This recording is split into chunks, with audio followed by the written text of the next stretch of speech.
Dampak hujan deras disertai angin kencang melanda Kecamatan Muncar pada Kamis 2 Maret 2023.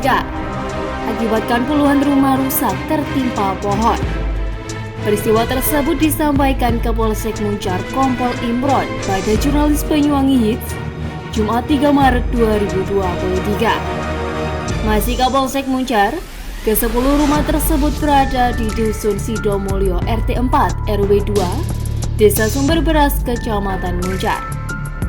Dengan jumlah kondisi kerusakan 6 rumah rusak, sedang dan 4 rumah rusak ringan.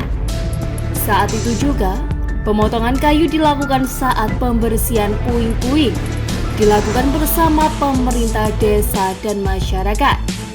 Meski tidak ada korban dalam musibah tersebut, namun kerugian ditafsir mencapai puluhan juta rupiah.